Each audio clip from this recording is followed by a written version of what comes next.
So, a great delight to have Hari Kunzru back with us in the house after many, many moons, celebrating Blue Ruin from our friends at Alfred Knopf. Hari is no stranger to City Lights, really one of the most outstanding fiction writers in the world, and we are greatly honored to have him back with us. In the poetry room of all places, which who would have thought that we'd be back here again? And so we're very, very thrilled. So with him tonight is none other than Eungie Joo, who's curator and head of contemporary art at the San Francisco Museum of Modern Art, where she is working with Kara Walker on her latest major installation, Fortuna and the Immortality Garden Machine. It's going to be opening in July 2024, very soon. So go on the SF MoMA website, check it out. There's some really wonderful programming happening there. And we're going to be posting links online for those of you who want to buy books. We will have signed copies. We're also going to have a little Q&A towards the end. So for those of you online, please post your questions in the chat. Please join us now in giving a very warm welcome to Hari and Eungie. Welcome. Thanks.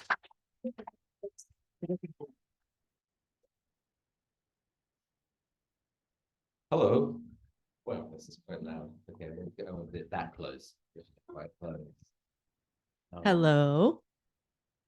What a pleasure. We worked together. We decided 20 years ago, but we'd never actually met in person. I wrote a text about an artist called Damian Ortega for Eungie, and so it's a real pleasure to be with you tonight. It's so great. And I think I was just saying I have gratitude to be asked. I was actually only asked maybe a week and a half ago.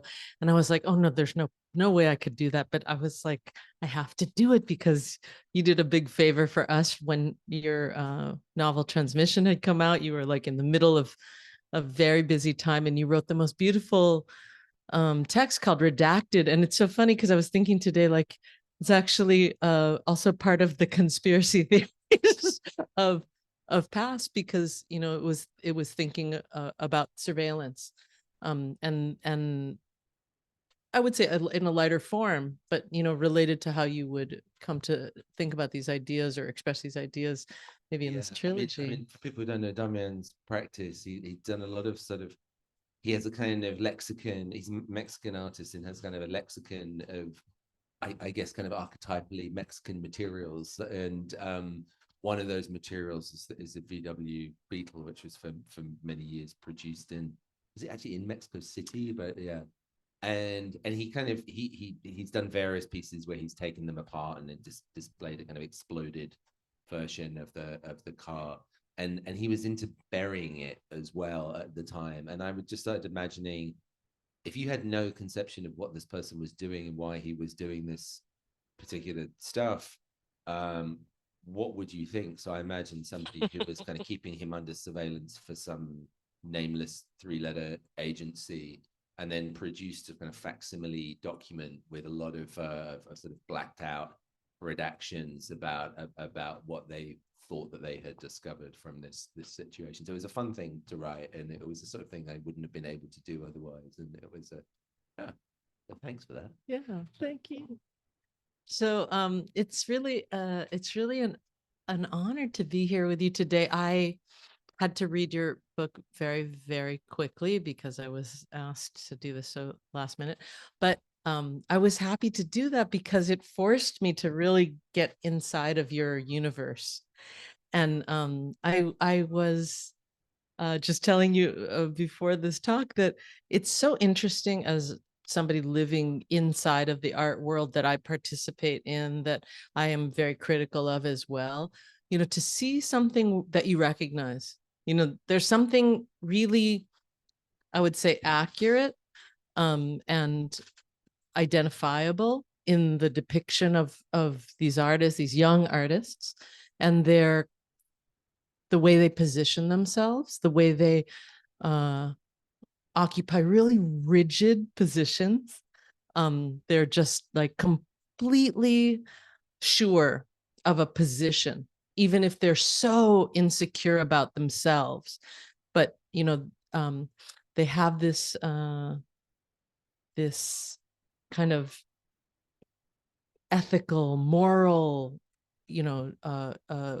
responsibility that they are trying to explore.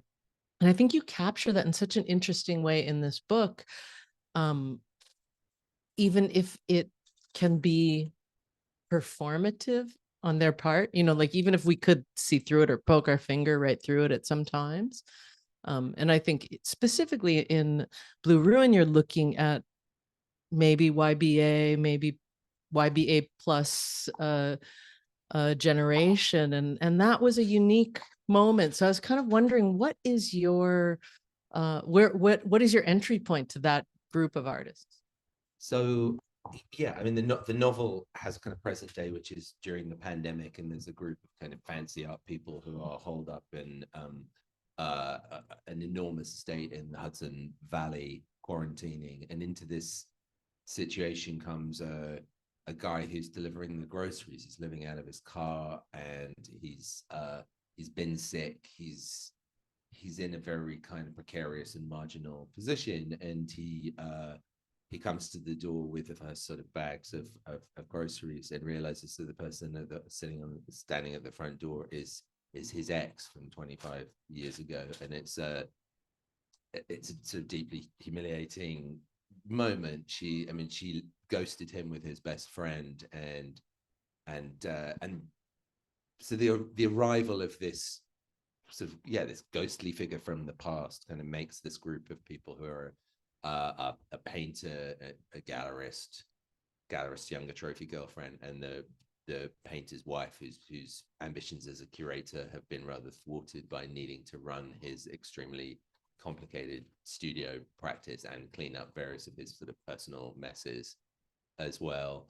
And it goes into the backstory, which is when they were young, which is kind of late 90s, early aughts. And I said it in London because I was sort of running around and I was a foot soldier in that just post YBA art world. I mean, by the time I kind of arrived into it, I suppose Damien Hirst was already in the stratosphere, but like Tracy Emin was still at the pub, and Terry Lucas was still at the pub, and various other people were kind of still circulating in this East London world. And I had come from, I guess, a fairly conservative sort of creative background. I'd done a traditional English literature degree, and then I had studied philosophy for a bit, but it was all very, like, I'd been taught to be a critic or an analyst of some kind, and falling into this sort of post art school young artists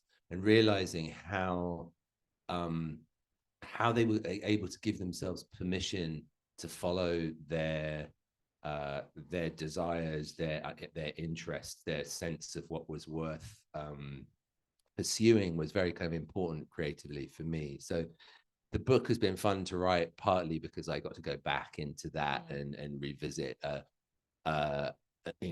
kind of earlier period of my life, which was it was all very messy. And then to kind of write a story about like who you wanted to be when you were like 23 and who you turned out to be when you were 50 is I think there's always a fascinating tension there. I mean, this kind of question of how much change it's possible to kind of contain in a life is something I've always been interested in. I mean, as you were saying, the setting of the novel is a few years ago. I mean, it's a very recent past in terms of, maybe it's 2-3 months into the COVID pandemic. So it's the very end of April and early May 2020. So it's a period that, many of us are still processing. And so I wanted to ask you about, as a writer, what does that mean to address the very recent past that many people may have a lot of I don't know, it's just a touchy subject, right? People maybe are not ready to have things summarized. So I was just wondering, as a writer, what does that mean to address the very recent past?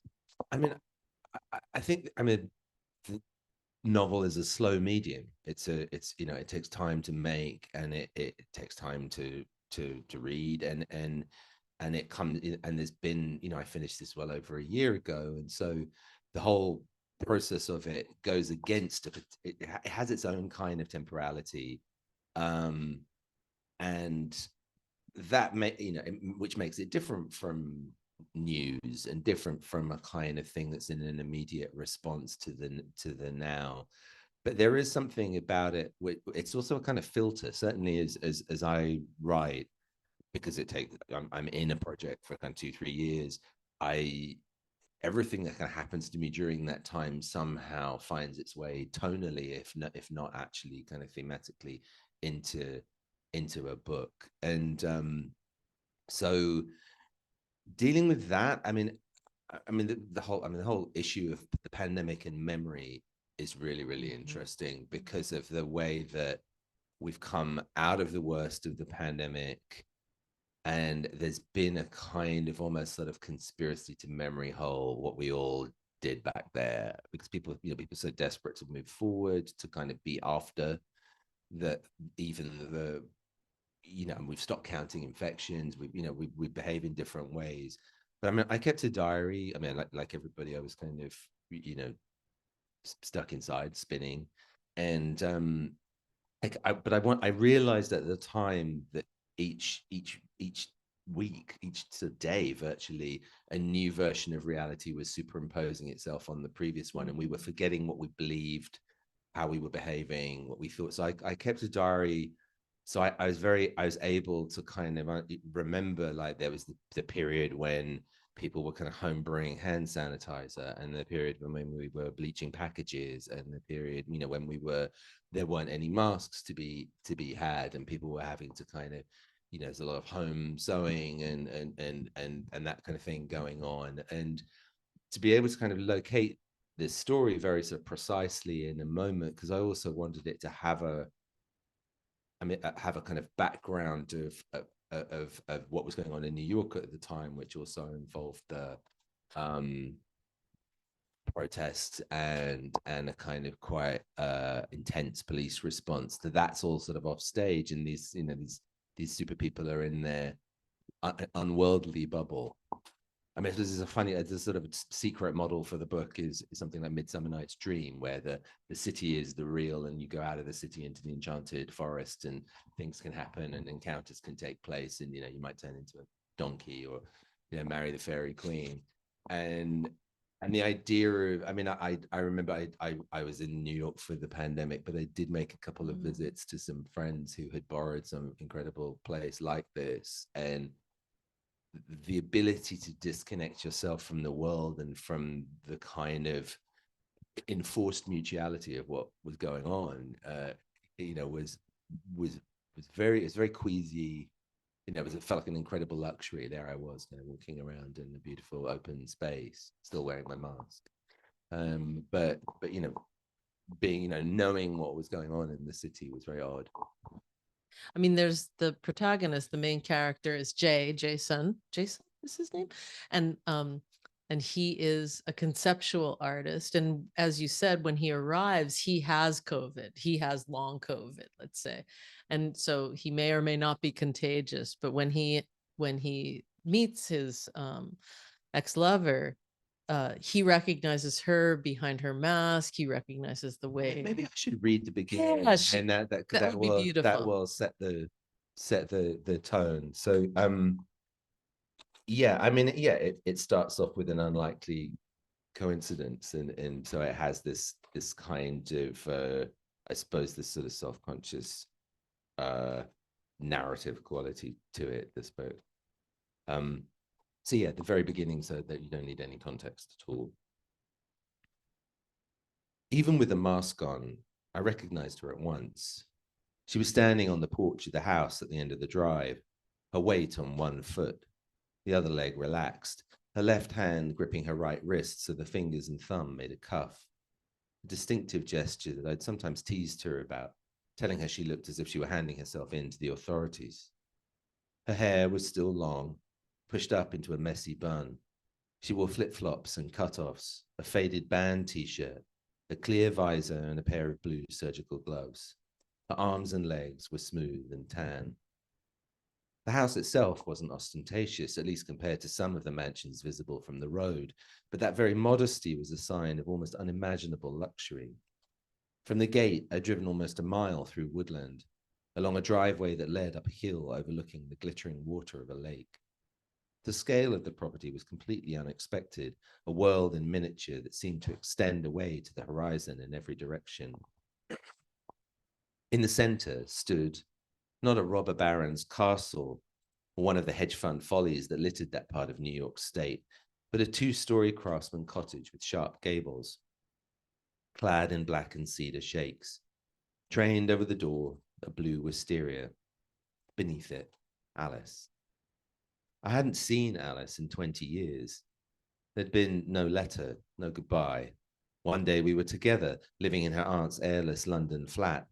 The next, she was gone, leaving me to pick up the pieces. To come face to face with her after so much time was a physical shock, a sudden impact that I felt all over my body. I was already lightheaded. Lifting the bags out of the trunk of my car was taking all my strength.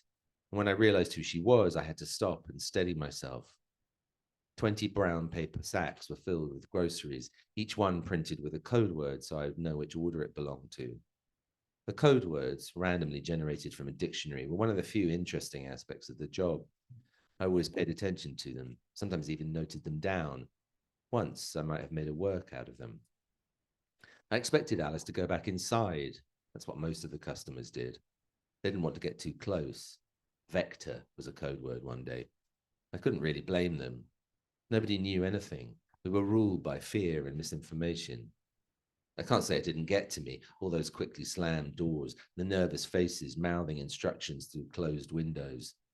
It's hard to be seen as a threat all the time. It grinds you down. I found myself muttering at the customers under my breath, conducting one-sided arguments. You think I want to be out here?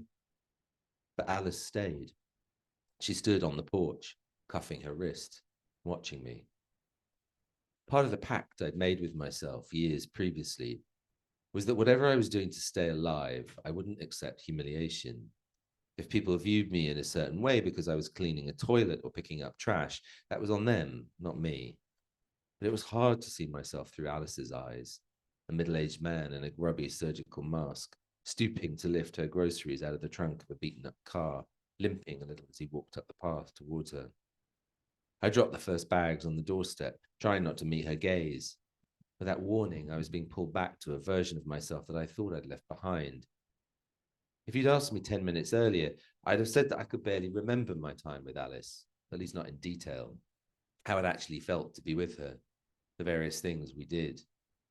I'd have admitted that I wondered about her once in a while, but I would have said, and it would have been true as I said it, that my memories were indistinct and had no particular emotional tone, unless you counted a vague sense of embarrassment.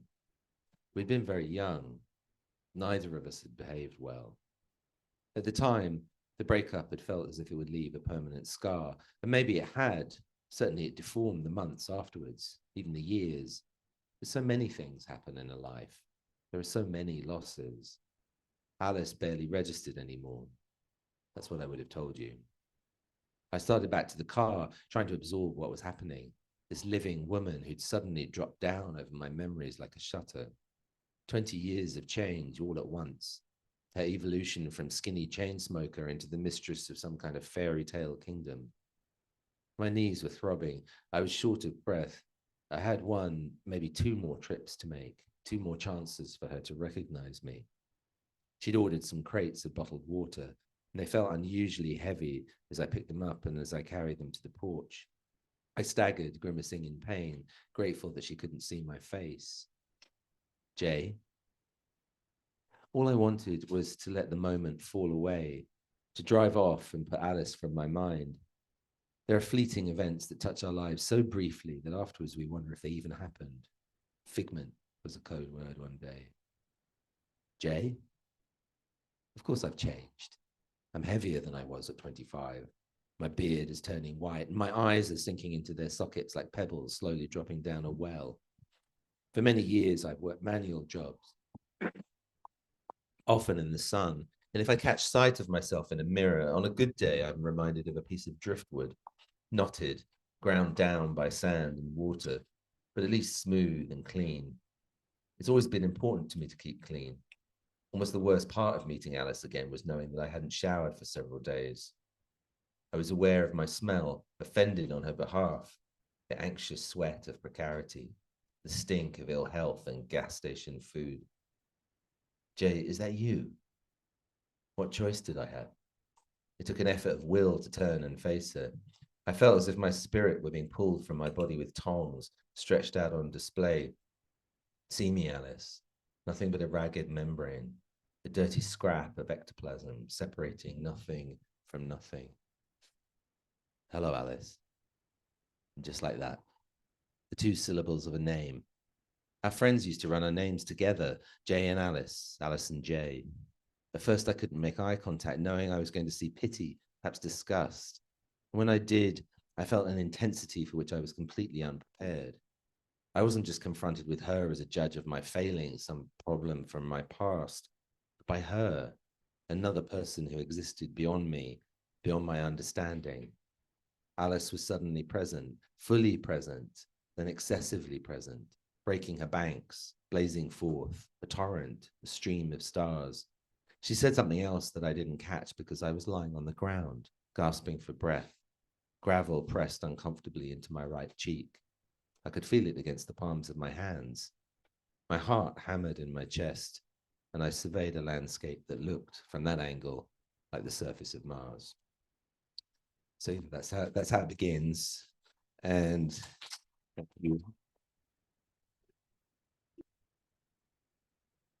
and yes, and Alice turns out still to be with Rob, the friend that she left Jay for, and so everybody has to have a reckoning, very belated reckoning with what they all did back there.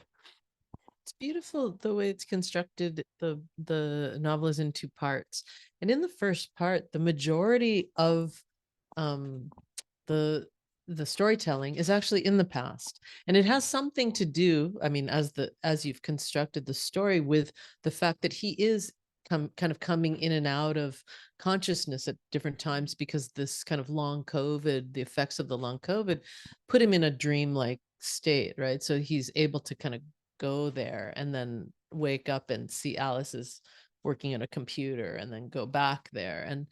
And it's interesting that when he goes back in time, that it's a vivid retelling, that you start to wonder, what is I mean, later in the novel, when they're really discussing it, you really wonder what is his memory of the time, and reality, or her memory of the time. And I think that there's some really charged moments that are expressed, about the idea of memory. Yeah, I mean, and he's been kind of holding this particular painful breakup like inside himself forever. Even if he says he doesn't think about it, and it's there like a kind of kidney stone. And also, like, just the jealousy of being a working artist. Mm. So I think this is all entangled, right? Like, he lost his girlfriend, or his, essentially to drug addiction, but also to his best friend, so who's a painter, so it's also this moment of the relationship between, a commercial artistic practice and what that might require, and conceptual art practice and what that might require in a certain time, or the artist's expectation of what that might require. Yeah, I mean, these two guys, Jay and his friend Rob, they start off as sort of art school bros, basically. I mean, and they both want to be painters, and they're in love with a particular mythology of painting, a kind of, which is quite a macho, roistering, sort of slapping paint on the canvas. Everything's very physical. Everything's very kind of, I mean, and they're kind of competitive with each other. And as it turns out, Rob's idea of art is, he likes to make things, and he likes to paint specifically. That is the thing that he loves, is all the tactility of it, the the action of this particular kind of craft practice, whereas Jay is a much more kind of cerebral creature, and falls away from painting into conceptualism, and has a kind of critical relationship to the whole idea of the market and the whole idea of being a commodified even as a sort of performer, or even as a sort of maker of gestures rather than objects. And so he finds ways to increasingly kind of remove himself, until at a certain point he, as a sort of gesture as an art gesture, but as a gesture of refusal, he leaves and he never goes back. And so the mystery of what happened to him has been hanging with his old friends for years and years. Nobody's seen or heard from him. And I mean, I'm very interested when we talk about this kind of tradition of artists to, making themselves absent or refusing certain kind of terms and conditions of the art world. I mean, the way that you depict it is also really it's hilarious and beautiful. But basically, Jay makes a work, and the work has three parts. And in this work, he's exploring anonymity and objectivity as he understands it. He's exploring, like, how can, he be like the essentially an artist who completely merges life and art, so much so that there should actually be no more art, because everything is art, so nothing is art. And so the work is in three parts, and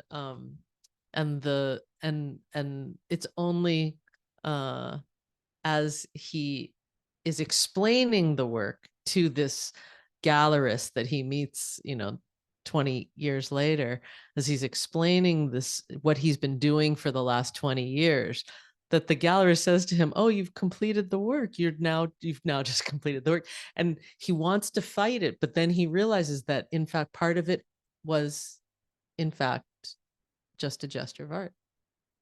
Yeah, I mean, the idea of putting a frame around something and directing people to kind of experience it as art is, obviously, it was one of the sort of founding gestures of modernism. I mean, Duchamp's urinal and all that. But the idea of what happens if you kind of make that frame wider and wider and wider, and you put more and more of your activities inside the frame, and say that this, you should in some sense view this as an artistic gesture.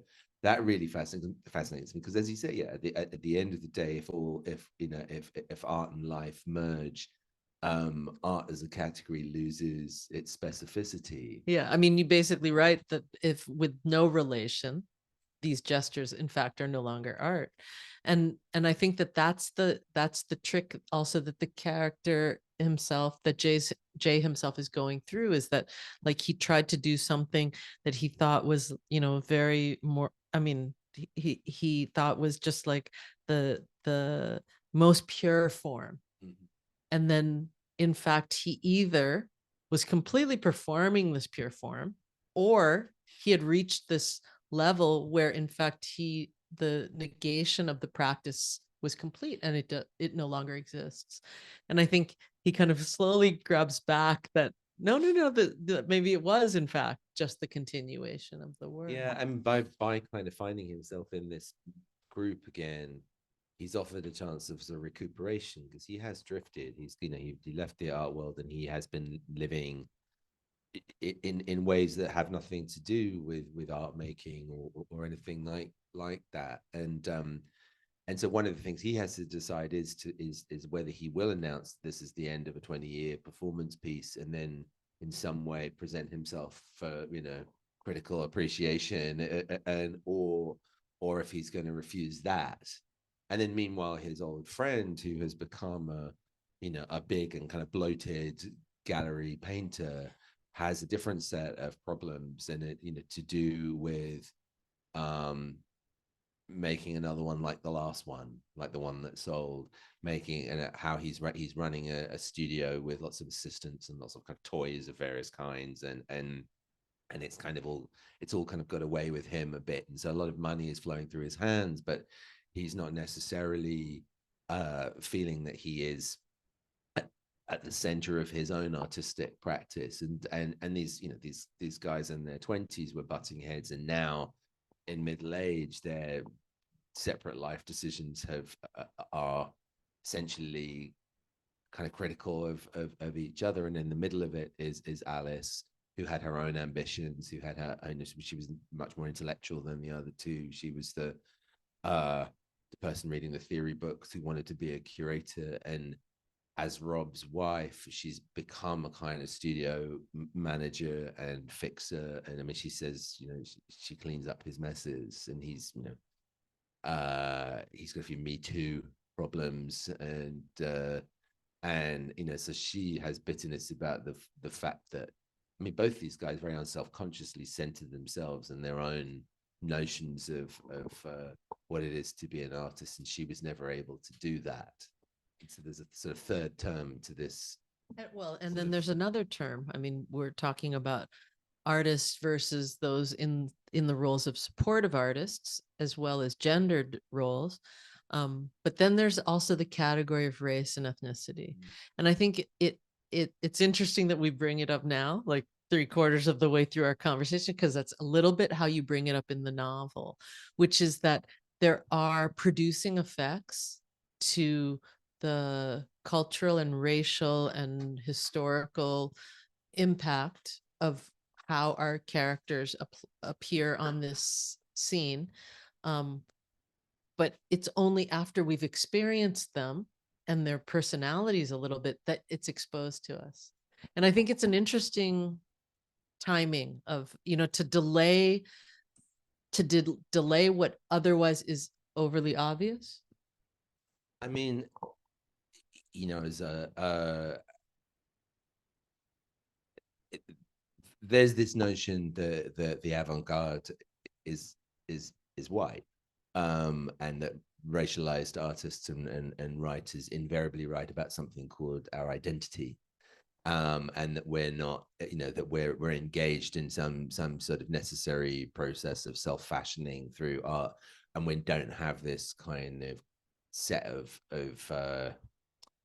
kind of critical, distant relationships to the art making that is assumed for a certain sort of white artist. And so, and I've had to negotiate that in my own career in ways that I've been perceived, and I have written quite a lot about race, but I'm very interested in writing characters for whom being racialized is important and determining in some way, but that's not the subject of the story. Like, so this, I mean, this isn't, I mean, like Jay, for example, he's black. He has an absent Jamaican father, but he has grown up in this extremely white place. It's in Essex, which is to the east of London, the county to the east of London, and so he is he doesn't have the kind of affect of a young black man who's grown up around black people. And in fact, so he's got a stepfather who's white and is threatened, let's say, by this disidentification with what he perceives as his racial identity, which is, you know, there's a real question because he's raised by his white grandmother. So, and he's a sailor. So, you know, everything that's being projected upon him with regards to him being this young black man is something he can't inhabit in a straightforward way. I mean, and that interests me. I mean, people who you know, the expectation that you have to perform a certain sort of racial identity, if that's not, you know, actually who you are or what you are. I mean, Alice too has a particular background. I mean, she's francophone. Her mother's side of the family are Vietnamese Catholics who were kind of part of the elite who left Vietnam as after I mean the kind of the sort of the coup against the sort of Catholic regime there, that kind of was part of the sort of inauguration of the American involvement there. So there's this kind of elite Asian family who've kind of lost their status in a certain way, who've gone to Paris. Her father is a sort of feckless chancellor of some kind, white French guy. So she's Eurasian, which is a particularly kind of fetishized sort of identity, and she has this money in her background, which Jay certainly doesn't. And she's trying to kind of escape certain things to do with what her family expect of her and what she wants to be. And then Rob is from Manchester's white working class guy and has his own relationships to sort of money and identity and so on. So, and around that, those kind of things all kind of in some way determine how people are behaving and what they're doing. But it's not a story that's like about that in some sort of front and center way. And I think you bring it up in a really interesting way in the book, because there are almost like insinuations that race may have played a part, or the idea that that something might upset or offend the parents may or may not have affected how Alice interacts with Jay, and may or may not have affected the access that Rob gets to her early. And in the middle of all of this is this issue of addiction and excess, and self-loathing, like really kind of this almost like overwrought self-destructive tendency that both characters have and can't get away from. And so there's something there that is, that leaves this uncertainty, which I think is really, is really powerful, that all the things that you thought happened because they were affected by these intangibles are in fact open to interpretation, right? They could all be true and they could all be false. I mean, that is one of the things about the experience of racism, is that very often you can't quite decide, like, are they not serving me in this shop because of the way I look, or have they just not noticed I'm waiting? And am I paranoid? Is this excessive of me to think this? I'm feeling upset. Should I be? And this kind of the sort of wear of going round and round in these circles is something that is and it's never resolved. I mean, it's not like the shop assistant's message, I actually really hate brown people. So you're always left with these open-ended questions when that sort of thing is in circulation. And then there are, and the way relationships degrade and fall apart is to do with a sort of silting up of issues that aren't aired and aren't talked about, and suspicions that people have of each other, even if you're both trying to do right by each other. These gaps can open up that are, things are happening in silence, and then you end up with no vocabulary to actually talk to your lover about this. And yeah, and then before you know it, you can't talk to each other at all, and you're done. So in a way, the book, I mean, one of the sort of fantastical elements of the book is the chance to have that conversation, is that these people, like, right, years later, they're actually, they get to say, I really hated when you did that, and what what did happen, why did you leave? And so there was something quite satisfying about being able to kind of write that, like to kind of make a story which did kind of provide an ending to all those open-ended relationship stories that we all carry around with us. I mean, it's also very funny the way you've written it, because there's this thing where this super chance re-meeting happens. It sets in motion all of the activity of the book. And then there's this question where Rob is completely convinced that this is staged, that they've somehow set him up, that Alice and Jay somehow knew each other, were in contact this whole time, that, that in fact the humiliation is his. And meanwhile, you know, everybody thinks the humiliation is theirs. And that's, I think somehow you're able to, even though it's from the perspective of Jay, everybody's everybody's failure to understand their role is there, and everybody's kind of like paranoia of other people against them is there.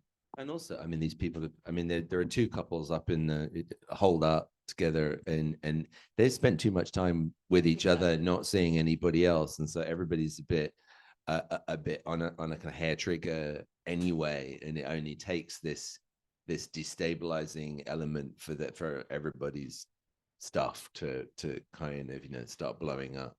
The very last, I would say probably 20, 30 pages, you bring up the murder of George Floyd. Basically, one of the characters is online and she sees this and she tries to get a response.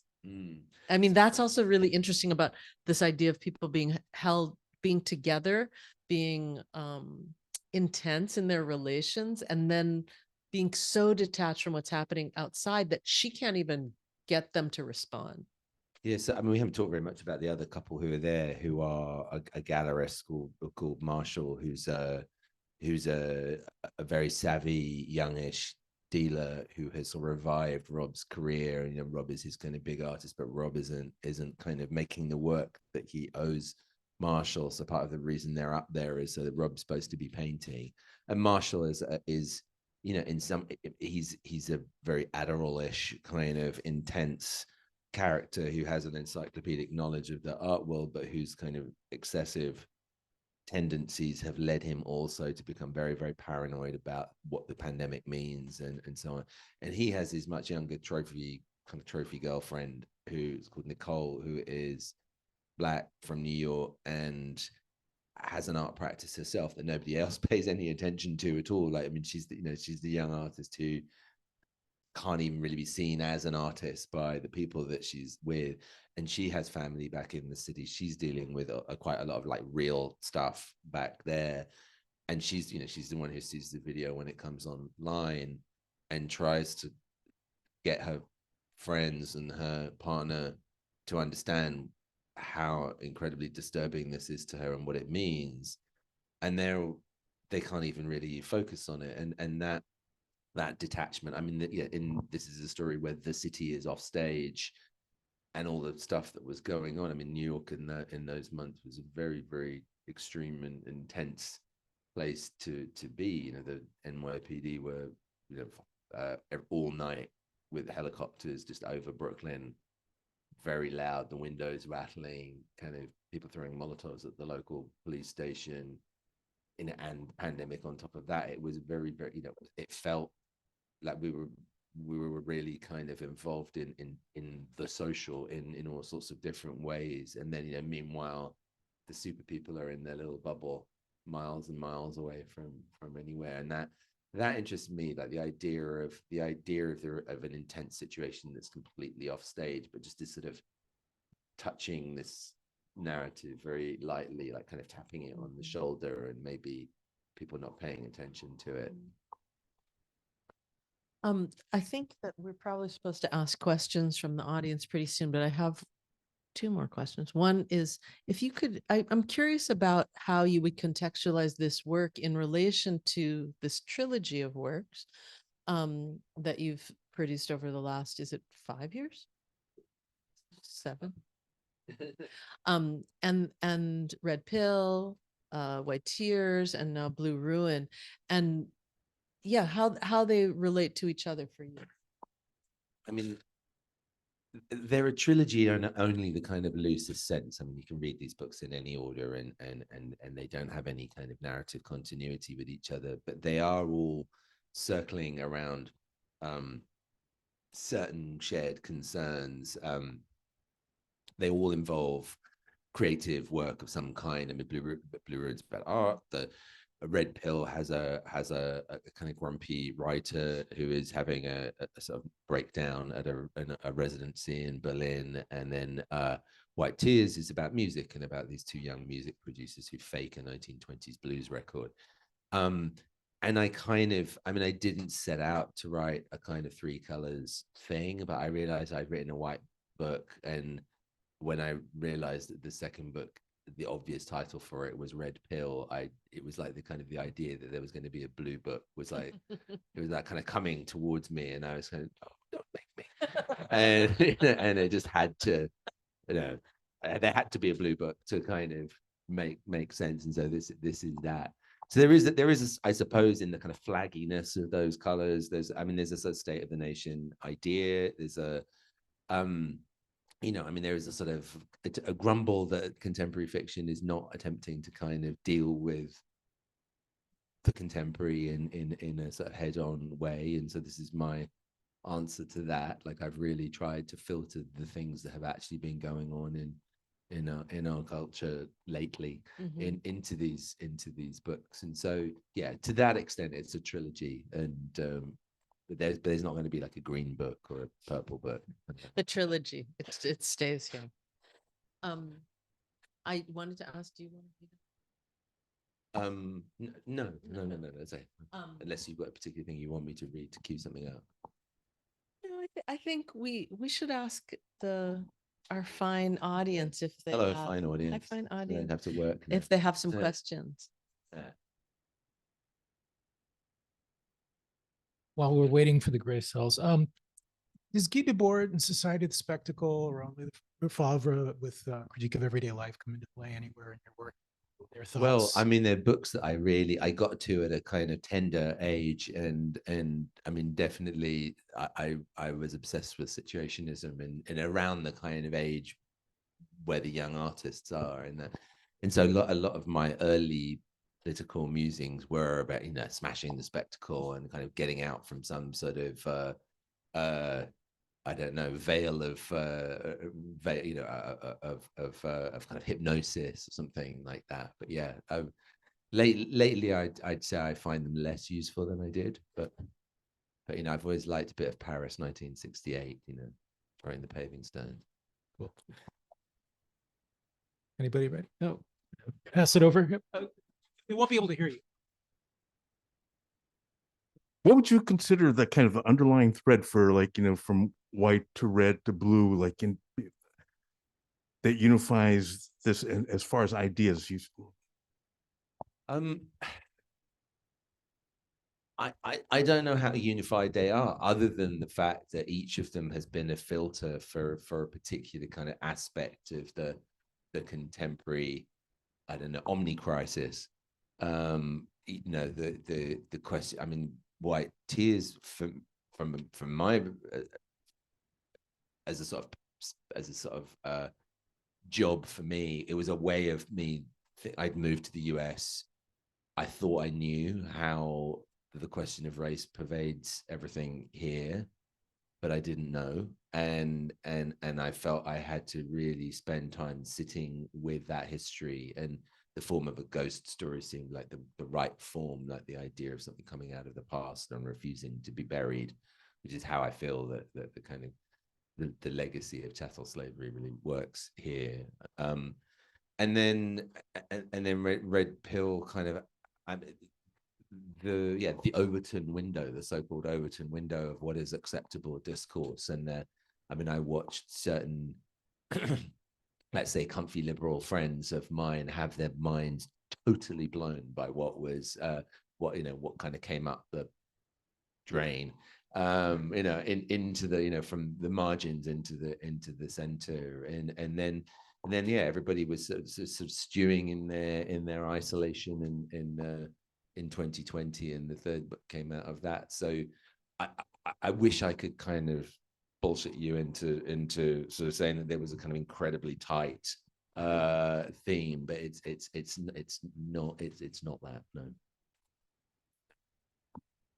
Hi, Hari. You're not just one of the world's greatest novelists. You're also a fantastic podcaster, from my point of view. Thanks, Josh. And also a political commentator and a nonfiction writer as well. And I was wondering how your novels play into all of that, and how you think about what you want to say through one vehicle and versus another, and how that plays out? I mean, I've often used like a commission or some kind of non-fiction piece as a way of having an excuse to do some research and some thinking about something that might end up as fiction. Also, kind of occasionally to get people to pay for plane tickets and things like that.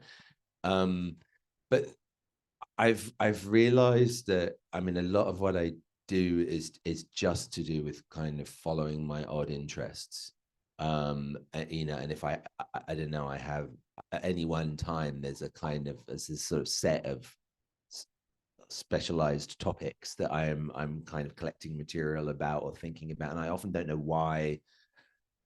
what I'm going to do with that or why I'm particularly interested in it, but invariably it all kind of turns up in some way, and some things stay as a kind of 2,000 word nonfiction essay or a podcast or whatever, and then other things do find their way into fiction. I mean, I think of the fiction as the center of what I do, and the other things are it's also quite nice to have something you can kind of hop off. If it like right now, I'm in deep trouble with the thing that I'm writing, and I need distractions, in something to go off that, then come back hopefully with a new perspective. So it's kind of nice to have some of these other kinds of work to do that in some ways are slightly lower stakes existentially, let's say. Thank you. Yeah, thanks very much for the reading and for taking questions. I read one of the three, the White Tears, and interestingly enough, I read it during the pandemic, and so now I'm very excited to read, you know, the follow-on. And I'm just remembering one thing I really liked about White Tears was just the great descriptions of the audio and of the characters going around and just like hearing this music or hearing the sound of the streets, and everything that they recorded. And I remember, I think you said in some passing interview or something like that, you know, you really worked to get that that audio description down, and that was great. And so now I'm, you know, eager to read the writing about these other mediums, and I'm just wondering, you know, since we heard the beginning, and so it was a more relational start, and I'm just wondering, you know, do we get into this experience of art making? Do you describe it? And if so, you know, what did you do? I presume you're not a painter as well. So, you know, what did you do to kind of capture that? Yeah, Thanks again. I mean, the kind of art that I have always found the sort of easiest to kind of find my way into is conceptualism, because it's essentially very, very similar sets of processes to what I would do. I mean, I just don't go through the painful bit where you have to, you know, make the thing. I just have the concept and have another concept and then another one. But painting, yeah, painting was interesting because it is in some ways very, very alien to some of my kind of ways of thinking. And I mean, a few things that I did. I mean, firstly, straightforwardly, I did studio visits with friends, and I sat and I watched people paint and talked to them about like how it made them feel and what the pleasures of it were. I mean, like a lot of writers, I have kind of gear envy or kind of equipment envy, and it would be, you know, it's sort of amazing to have all this kind of extraordinary gloopy stuff and different brushes and it's so physical. And, you know, painters, there is that sort of painter who just like wants to live like kind of Pigpen in Charlie Brown, like kind of coated in stuff in the studio is like a tip. There's this kind of joy and a kind of messy physicality that I had to kind of think my way into. And then actually, like I found a sort of gold mine of older arts documentaries. Like before, we were all treated like morons by documentary makers, and everything had to be kind of cut every 30 seconds, and a talking head had to explain. Back in the olden days, there was a guy called Michael Blackwood who was making these like 1 hour films about artists, where he could kind of lock off the camera and you watch Philip Guston paint just for like 20 minutes. No one's commenting, you're just watching him kind of think about which ink he's going to do, and then not liking it and wiping it off. And that was really useful. There's other material that I found. George Condo is very interesting watching him work, and kind of incredibly sort of fluid fluent painter, somebody who can make this massive sort of gesture on the canvas, and then it becomes a very organized thing. So I'm watching how painters think about the canvas, and watching them sort of face problems as they define it. That was work I had to do to understand. I mean, I was kind of hoping to find there was some good like theoretical work about painting that made sense to me. Like Isabel McGraw, or is she called Graw? Is she Isabel Graw? Isn't she not McGraw? And painter called Merlin Carpenter, who'd written some theoretical stuff. But mostly it's just watching and I mean, and also kind of trying. I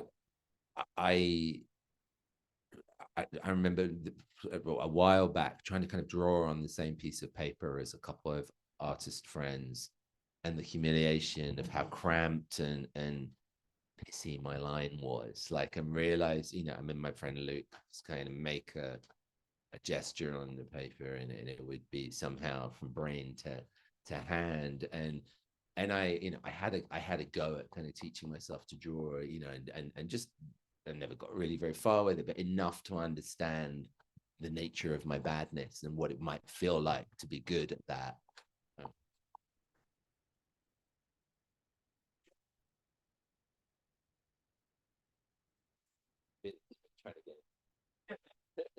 I just like, obviously the book is set not really in the art world, but with that kind of cast of characters. And I just was curious about why that. What did that allow you to do in terms of storytelling that you wouldn't be able to do if it was like filmmakers or construction workers or whatever? I mean, in terms of like kind of, I mean, structurally, the kind of, I suppose the important thing about the book is they're isolated. I mean, that's what the pandemic gives the book, is it's a sort of motor, or a kind of a rationale for a particular kind of a very enclosed, hothouse social or interpersonal relations. What made artists different from filmmakers?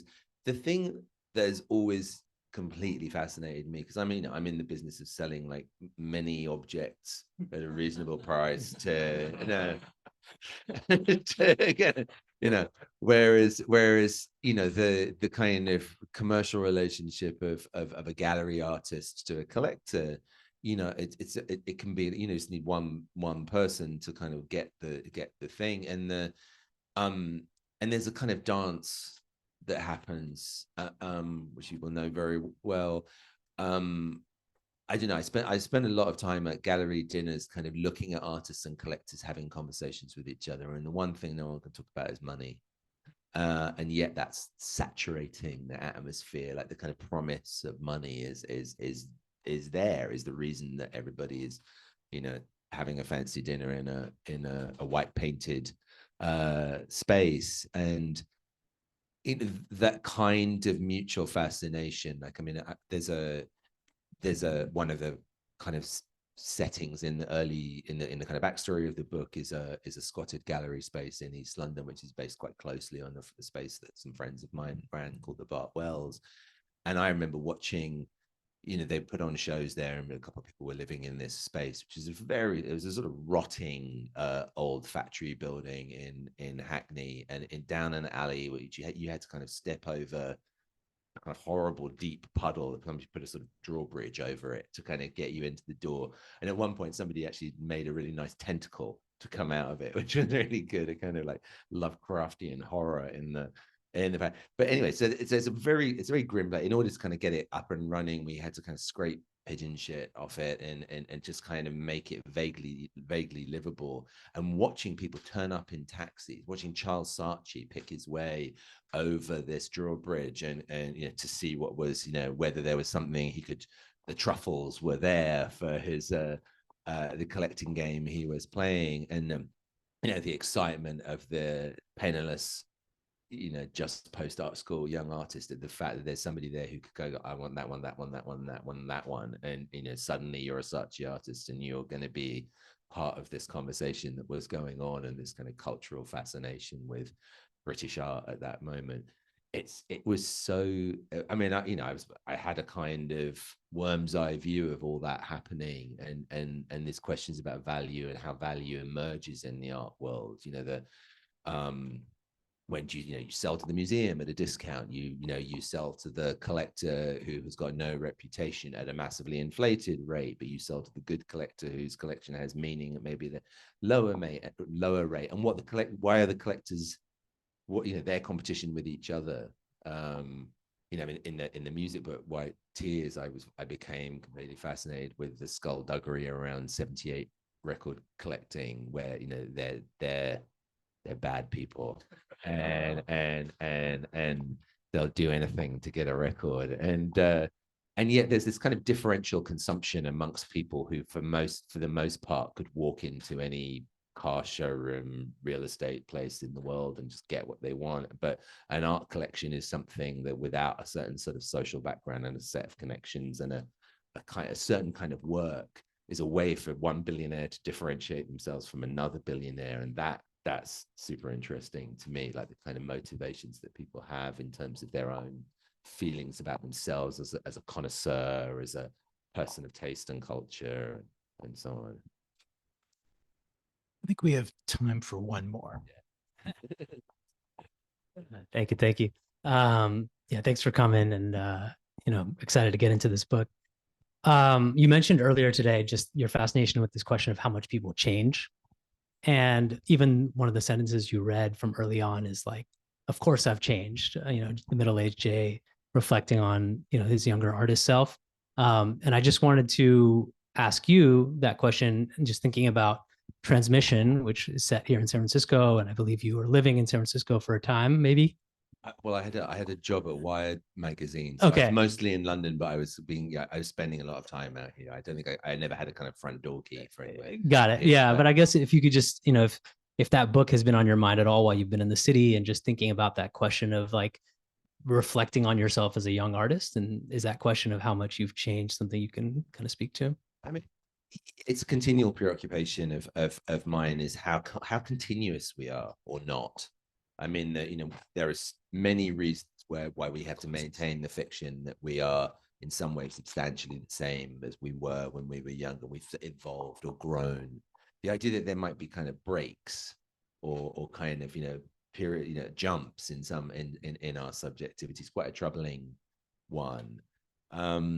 And then, I mean, this was probably the first American city I got to know well in my mid-20s, and it felt like a kind of fantastic place to me at that time. And it was I got to know it sort of just pre the first .com bubble, like, so I was starting coming out here like 95, 96, and tech was obviously part of what I was doing here, and that Wired had started up, but it still felt like a kind of countercultural thing. It was kind of, Are You Serious in the hot tub, smart drugs, and I felt that it was pretty hip. And then 2 or 3 years later I realized, oh no, it's just a bunch of libertarians. I see.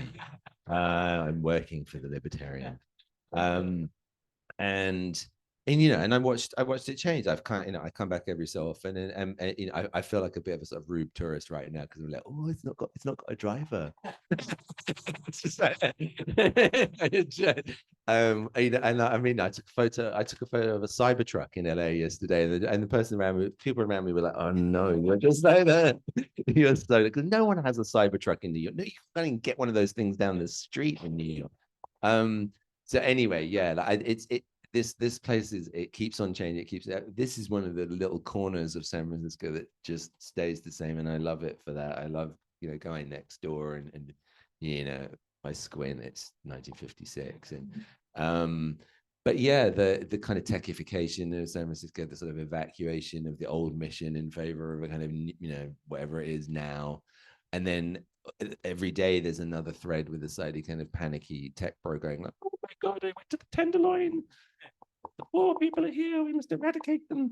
And I have no way of judging that. Maybe they're correct. I mean, you tell me. But there's a sort of sense that the San Francisco I first knew, which itself was obviously a kind of shadow of a previous San Francisco and a previous San Francisco, has gone irredeemably, and there's been a break, and a kind of new thing has taken its place. So I'm just rambling now. Thank you so much for speaking with me today about the book. It's really a delight. It's fascinating, this idea of how we change or our continuity, and also, just reflecting on this period of the pandemic and all the things that it opened up for us to think about, and the many things that we've stopped thinking about. I think that we were supposed to continue to think about from that experience. Managing not to learn any lessons. Exactly. The lessons that we refuse to learn. I mean, I think you bring them back up, and also in a context of the many things that could inspire us to probe a little bit deeper. So thank you so much. Well, thank you for coming and to do this. And thank you. Thank you guys for coming.